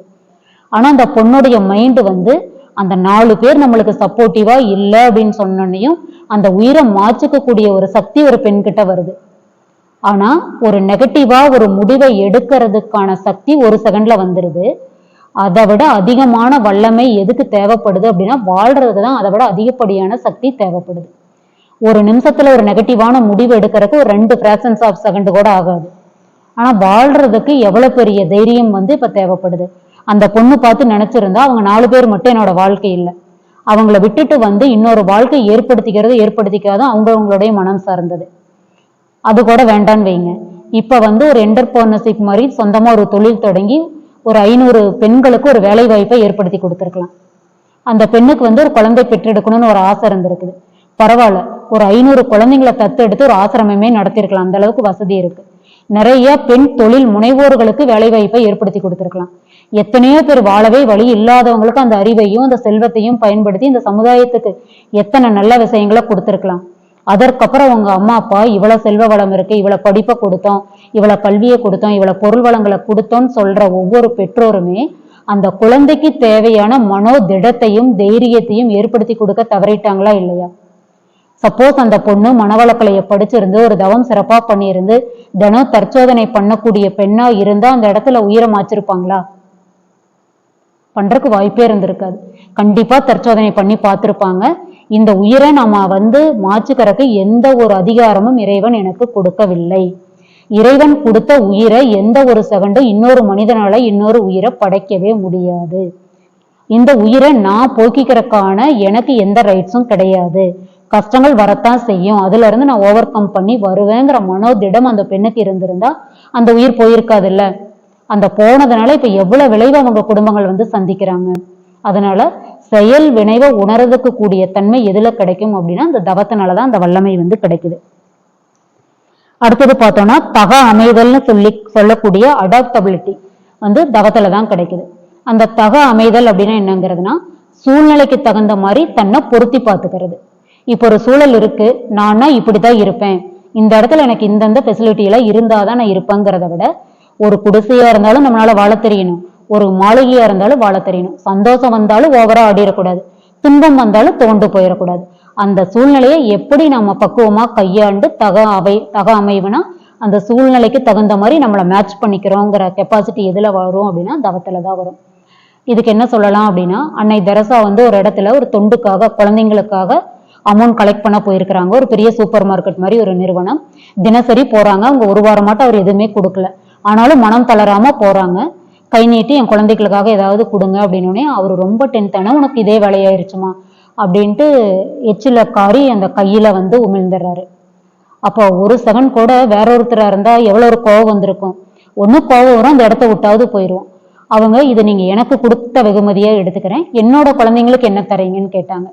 அது அந்த சூழ்நிலைக்கு ஏற்ற மாதிரி தன்னை மாத்திக்கிட்டாங்க. அந்த இடத்துல கோபமோ எவ்வளவு ஒரு சகிப்புத்தன்மை இருந்தா அந்த சூழ்நிலையை நம்ம அடாப்ட் பண்ணிக்க முடியுது. அந்த திறன் எப்படி வரும் அப்படின்னா, தனக்காக இல்லாம பிறருக்காக வாழக்கூடிய அந்த மனம் படைத்த அவங்க மனமே தவமா தானே, அவங்க வாழ்க்கையே ஒரு தவ வாழ்வா தானே இருந்திருக்குது. அந்த மாதிரி வாழக்கூடியவங்களுக்கு மட்டும்தான் அந்த கெப்பாசிட்டி வந்து வருது. அந்த அளவுக்கு இல்லாட்டி கூட நம்ம இருக்கிற ரெகுலர் சூழல் எதுல இருக்கிறோம், குடும்பத்துல, ஒரு வேலை பார்க்குற இடத்துல, ஒரு சமுதாயத்துல, நம்ம மன்றங்கள்ல கூட அந்த தகாமைவை நம்ம ஏற்படுத்திக்கிட்டோமா நம்ம தற்சோதனை பண்ணணும். நம்ம அன்னை தெரசா அளவுக்கு ஆக முடியுமான்னு தெரியல. நம்ம போற மன்றங்கள்ல இன்னும் நம்மளுக்குள்ள எவ்வளவு ஒரு ஈகோ இருக்கு. நான் போனா இப்படித்தான் அவங்க என்னை கவனிக்கணும், இத்தனை பேர் இருந்தாதான் நான் அந்த வகுப்பு எடுப்பேன், நான் எனக்கு வகுப்பு கிடைக்குதா, எத்தனை பேர் வருவாங்க, ஒரு 20 பேராவது வருவாங்களா, எனக்கு போனோடனே ஒரு மரியாதை இப்படி கிடைக்குமா, எனக்கு அந்த மாதிரி கிடைக்குமா, எனக்கு யார் யார் இப்படி ரிசீவ் பண்ணுவாங்கன்னு எத்தனை எதிர்பார்ப்புகளை நம்ம மனசுல வச்சிருக்கோம். அந்த மாதிரி எல்லாம் நம்ம அருத்தந்தை நினைச்சிருந்தாங்கன்னா அந்த பயிற்சி கிடைச்சிருந்திருக்குமா. ஒருத்தருக்கு தீட்சை கொடுக்கறதுக்காக ட்ரெயின் ஏறி நீங்க 2 பேர் இங்க வர வேண்டாம், நான் ஒரு ஆள் வர்றேன்னு சொல்லி தீட்சை கொடுக்க ஊட்டியே ஏதோ வர்றாரு. அவங்க 2 பேரும் எங்கேயோ பர்சனல் ஒர்க்கா வெளியில போயிட்டாங்க. அவங்க வர வரைக்கும் திண்ணையில வெயிட் பண்ணி தீட்சையை கொடுத்துட்டு வர்றாரு. இப்போ நாம ஒரு மன்றத்துக்கு ஒரு வாய்ப்பு கிடைக்குதுன்னா எத்தனை எல்லாம் ஆராய்ச்சி பண்ணி நம்ம போறோம்.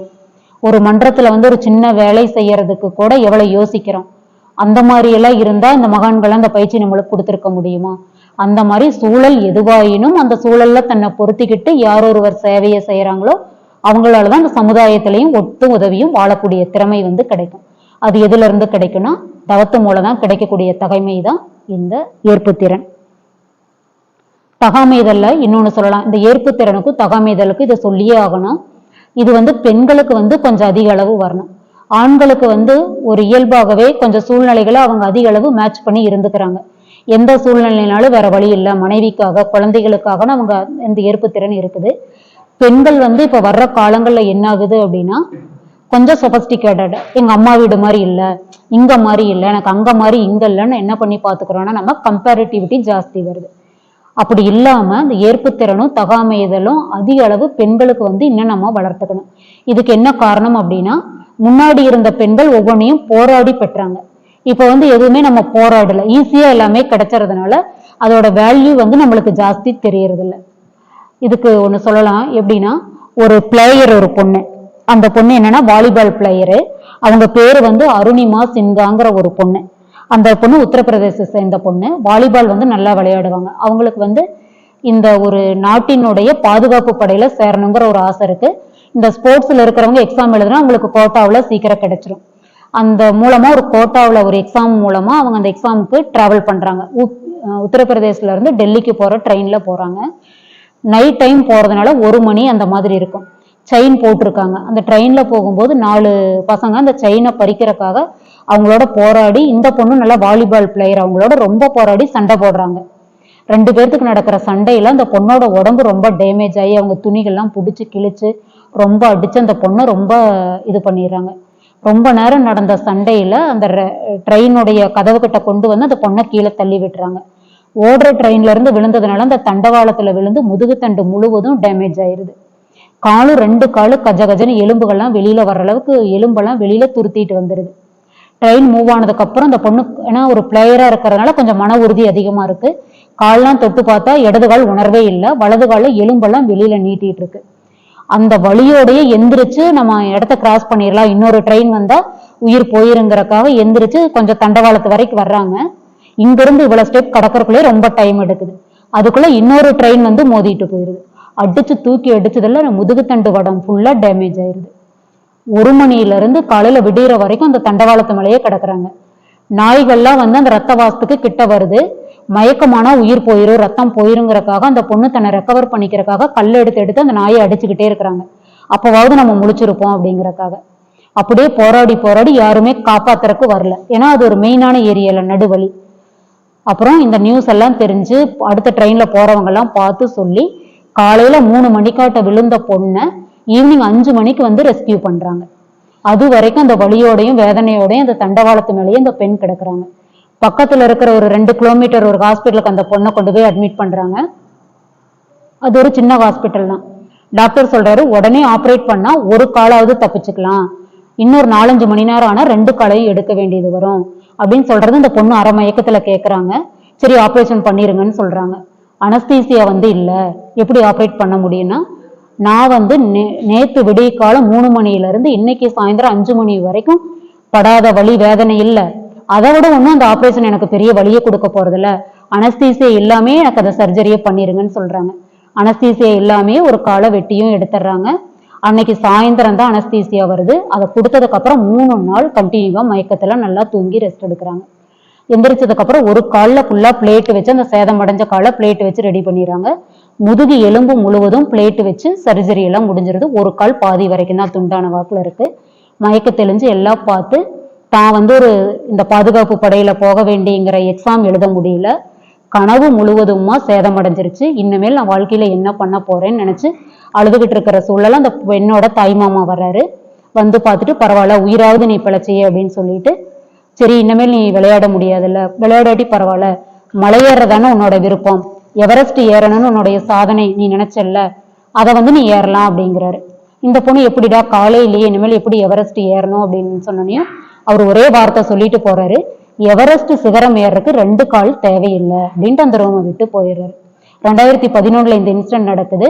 2013 அந்த பெண் அந்த செயற்கைக்கால் வச்சு எவரெஸ்ட் சிகரத்துல ஏறி அங்கிருந்து வீடியோ போடுறாங்க. இதுல இன்னொரு விஷயம் என்ன அப்படின்னா, எவரெஸ்ட் சிகரத்துல இருந்து வீடியோ போடுறது பெரிய விஷயம் இல்லை, அங்க ஒரு வீடியோவும் அந்த பெண்ணுடைய படிக்கிற அறையில இருந்து ஒரு வீடியோவும் போட்டிருக்காங்க. அதை கூட நம்ம விட்டுறலாம். ஆனா இப்ப நம்ம வந்து வாழ்க்கையினுடைய விளிம்பு வரைக்கும் போய் உயிர் போற அளவுக்கு போய் மீண்டு வந்தோம் அப்படின்னா அந்த இடத்த போய் மீண்டும் பார்க்கறதுக்கு மிகப்பெரிய ஒரு வல்லமை வேணும்ல, அதை நம்ம பார்ப்போமா? வாழ்வுல சாவு வரைக்கும் போய் ஒரு செகண்ட்ல திரும்பி வந்தோம் அப்படின்னா அந்த இடத்த பார்க்கறக்கே நம்ம அந்த இடத்துக்கே போக மாட்டோம். திரும்பி நம்ம வாழ்க்கையில அந்த இடத்துலயே ஸ்டெப் எடுத்து வைக்க மாட்டோம். ஆனா 3வது வீடியோ அந்த தண்டவாளத்துல வந்து அந்த பெண்ணு நின்று வீடியோ போடுறாங்க. அந்த தண்டவாளத்தை பார்த்து சொல்றாங்க, நீ ஜெயிக்கல, என்னோட முயற்சி ஜெயிச்சது, உன்னை வந்து என்னுடைய முயற்சியும் என்னோட வைராகியமும் ஜெயிச்சு இன்னைக்கு வந்து நான் எவரெஸ்ட தொட்டுட்டேன், நீ பெருசா நான் பெருசானா மரணம் வந்து என்னை விட கீழே தான், நான் தான் ஜெயிச்சேன்னு அந்த தண்டவாளத்தை பார்த்து சொல்ற மாதிரி ஒரு வீடியோ போட்டிருக்காங்க. அப்ப என்ன அப்படின்னா, ஆண்களை விட பெண்களுக்கு தான் மன வலிமையும் உறுதியும் சக்தியும் ரொம்ப அதிகமா இருக்குது. ஆனா இன்றைய காலங்கள்ல என்ன பண்ணிட்டோம் அப்படின்னா, நம்ம கிட்ட எவ்வளவு சக்தி திறமை இருக்குது அப்படிங்கிறதே நம்ம தெரிஞ்சுக்காததுனாலதான் இவ்வளவு அறியாமையிலையும் இவ்வளவு சிக்கல்களுக்குள்ளேயும் நம்ம மாட்டிட்டு இருக்கோம். அடுத்தது பாருங்க, இந்த கண்ணதாசன் எழுதின ஒரு கவி மட்டும் சொல்லிக்கிறேன். என்ன சொல்றாரு அப்படின்னா, மனித பிறவின்னு பார்த்தா ஆண் பெண்ணுன்னு எந்த ஒரு பாகுபாடுமே இல்லை, ஆண்கள் சிறந்தவங்களா பெண்கள் சிறந்தவங்களானா அருட்தந்தை என்ன சொல்றாங்க அப்படின்னா, ஆண்களும் பெண்களும் யாரு பெருசு சின்னதுன்னு சொல்ல முடியாது, ஆண்களை விட பெண்கள் வந்து சிறப்பானவங்க. ஏன்னா ஒரு உயிரை வந்து இந்த உலகத்துல படைக்கக்கூடிய தன்மை பெண்கள் கிட்டதான் இருக்குது. இயல்பாவே ஒரு பெண்ணுக்குள்ள அன்பும் கருணையும் அதிகமா இருக்கிறதுனாலதான் பெண்களை வந்து நான் சிறப்பானவங்கன்னு சொல்றாரு. அப்படி பார்த்தாலும் 2 பாலர்களையுமே இந்த உலகத்தினுடைய பிரஜைகள் தான் நம்ம எடுத்துக்கும் போது ஆண்டவன் வந்து 2 பேர்த்தையும் ஒருவராங்கதான் பாக்குறாரு. ஆண்டவன் ஒரு நாள் கடை விரித்தான், அதில் 1000 பொருள் குவித்தான், அவரவர் நிலைக்கு விலையை சொன்னான், அவரவர் தேவைக்கு வாங்க சொன்னான். பெண்களோ அளவை வாங்க சென்றார், ஆண்களோ ஆசையை வாங்க வந்தார். தலைவர்கள் புகழை வாங்கிக் கொண்டார், புலவர்கள் பொய்யை வாங்கிக் கொண்டார், குருடர்கள் பார்த்திட விழி கேட்டார், ஊமைகள் பேசிட மொழி கேட்டார், உறவினர் மாண்டவர் உயிர் கேட்டார், ஒரு சிலர் மேலுக்கு விலை கேட்டார், விலை என்னவென்றாலும் அவர் தந்தார், இதயம் என்பதை விலையாய் தந்து அன்பை வாங்கிட எவரும் இல்லை அப்படின்னு எழுதியிருக்காரு. இப்ப என்ன அப்படின்னா, இந்த உலகத்துல எல்லா வசதிகளுமே நிறைஞ்சுதான் இருக்கு. ஆனா நம்ம தேடக்கூடிய விஷயம் எதுவா இருக்குது அப்படின்னா, ஒவ்வொருடைய தேடல் வேற மாதிரி இருக்குது. ஒருத்தர் அழகுக்காக இயங்குறவங்க இருக்கிறாங்க, ஒரு சிலர் மாயையில சிக்கிக்கிட்டு இதுதான் வாழ்ற வாழ்க்கைன்னு நினைச்சு எத்தனையோ பேர் இந்த யூடியூப்ல ரீல்ஸ்ல எல்லாம் சிக்கி வாழ்க்கையவே தொலைச்சவங்களா இருக்காங்க. நிறைய காலேஜ் பொண்ணுங்க, ஈவன் கல்யாணம் ஆன பெண்கள் எல்லாமே இந்த ஆன்லைன்ல வர ஒரு மனிதர்களை நம்பி எத்தனையோ பேர் வாழ்க்கையை தொலைச்சவங்களே இருக்காங்க. இப்ப ரீசெண்டா ஒரு கவியில பார்த்தேன், போர்வைக்குள் அடிக்கக்கூடிய மொபைல் போனுடைய வெளிச்சம் எத்தனை பேருடைய வாழ்க்கையை இருளாக்கி விட்டது அப்படின்னு. இப்ப அம்மா அப்பாவுக்கு தெரியாம எத்தனையோ பெண்கள் டீனேஜ் எல்லாம் போர்வையை மூடிக்கிட்டு போர்வைக்குள்ளெல்லாம் அந்த போன் பாக்குறாங்க. போர்வைக்குள் அடிக்கிற அந்த வெளிச்சம் எத்தனை பேர் வாழ்க்கையை இருளாக்கியது அப்படின்னு எழுதியிருக்காரு. எத்தனையோ பேர்த்தோடைய வாழ்க்கையை இழந்து இன்னைக்கு சூசைட் பண்ற அளவுக்கு போறக்கெல்லாம் காரணம் இப்ப நடக்கிற இந்த நிகழ்வுகள் தானே. அந்த மாதிரி நம்ம எதை தேட வந்தோமோ அதை தேடுறதை விட்டுட்டு வேற எதுலயோ சிக்கிக்கிட்டு அதை தேடுற நோக்கத்துல போனதுனாலதான் மனிதன் அன்பை ஒரு விலையா கொடுத்து இதயத்தை ஒருத்தருக்கு கொடுத்து அன்பை வாங்கணும் அப்படின்னா எல்லாமே இந்த இடத்துல காதலா நினைக்காம ஒரு மனிதனுக்கு இன்னொரு மனிதன் கொடுக்கக்கூடிய சக மனிதனுக்கு கொடுக்கக்கூடிய அன்பும் கருணையும் மரியாதையும் தான் ஒரு மனிதனை மனிதனா ஆக்கக்கூடிய மிகப்பெரிய சக்தி. அடுத்தது இந்த 5 கான்செப்ட்ல பெருந்தகைமை. தவத்தினால என்ன கிடைக்கும் அப்படின்னா, நான் ஏற்கனவே சொல்லிட்டேன், பெருந்தன்மை பெருந்தகைமை எதுல கிடைக்கும் அப்படின்னா அந்த தவத்துல தான் கிடைக்கும். இப்ப நாம இந்த டைட்டில எடுத்துக்கிட்டதுக்கு காரணம் என்ன அப்படின்னா, நல்லதோர் வினை செய்த, ஏற்கனவே அண்ணா சொன்னாரு, நல்லதோர் வினை செய்தே அதை நலம் கெட புழுதியில் எரிவதுண்டோ, சொல்லடி சிவசக்தி என்னை சுடர் மிகும் அறிவுடன் படைத்து விட்டாய், வல்லமை தாராயோ இந்த மாநிலம் பயனுற வாழ்வதற்கே, சொல்லடி சிவசக்தி நில சுமையென வாழ்ந்திட புரிகுவையோ. எப்படின்னா, ஒரு நல்ல வீணை மாதிரி எங்களை படைச்சிட்ட, ஆனா ஒவ்வொரு உயிரையும் அந்த படைச்சதுக்கான நோக்கம் இல்லாம புழுதியில வீசின மாதிரி வீசிராம எங்களை இந்த மாநிலம் பயனுற வாழ்ற அளவுக்கு ஒரு வழி செஞ்சு கொடுத்துரு, எப்படியாவது நாங்க மீண்டும் இந்த மாநிலம் சிறக்கிற அளவுக்கு வாழ்ந்து காட்டிடுறோம், அப்படி இல்லாம எங்களையும் மத்தவங்கள மாதிரி நீயும் புழுதியில தள்ளிராத அப்படின்னு மகா சக்தி கிட்ட வேண்ட மாதிரி இந்த கவியை எழுதியிருப்பாரு.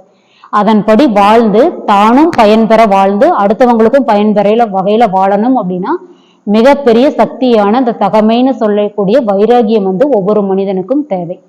அந்த ஒரு வைராகியமும் சக்தியும் திண்மையும் இல்லை அப்படின்னா இந்த வாழ்ற வாழ்க்கையில இன்னொரு பயன் இருக்க போகுது. மெயினா இப்ப நாம எப்படி வாழ்றோம் அப்படின்னா, ஒண்ணு இறந்த காலத்துல வாழ்றோம் அல்லது எதிர்காலத்துல வாழ்றோம். ஒரு மனிதனுடைய வாழ்க்கை எப்ப முழுமை அடையும் அப்படின்னா, அட் பிரசன்ட்ல யார் ஒருவர் அயரா விழிப்பு நிலையோட வாழ்றாங்களோ அவங்கதான் வாழ்க்கையை வாழ்ந்ததற்கான அறிகுறி அப்படின்னு சொல்றாங்க. அதிக அளவு நம்ம அட் பிரசன்ட்ல வாழ்றதே இல்லை. இந்த மூமெண்ட்ல நல்லபடியா வாழ்ந்தாதான் வாழ்க்கை வாழ்ந்ததுக்கான அர்த்தமே இருக்கு. இறந்த காலம்ங்கிறது உடைந்த பானை, எதிர்காலம்ங்கிறது மதில் மேல் பூனை. இப்ப நடக்கிற நிகழ்வுகள் மட்டும்தான் கையில் உள்ள வீணை. அதை திறம்பட வாழறதுக்கு வாழ்க்கையில மிகச்சிறந்த வல்லமையான திறமையும் உறுதி நுட்பம் சக்தியும் வல்லமையும் தேவை. அதை நமக்கு கொடுக்கக்கூடியது எது அப்படின்னா இந்த வேதாத்திரிய பயிற்சி முறைகள் தான் நமக்காக கொடுக்குது. இந்த பயிற்சி முறைகளை நாமும் பயின்று இந்த வேதாத்திரிய விதைகளை உலகம் முழுவதும் தூவக்கூடிய கருவிகளாக இருந்து செய்யக்கூடிய கடமையை நம்ம சரிவர செய்யும் போது அதற்கான விளைவை இறையருளும் குரு அருளும் அனைவருக்கும் மிக சிறப்பாக கொடுக்கும் என்று கூறி இந்த சிறந்ததொரு வாய்ப்புக்கு நன்றியும் வாழ்த்துக்களையும் கூறி நிறைவு செய்து கொள்கிறேன். வாழ்க வளமுடன், வாழ்க வளமுடன்.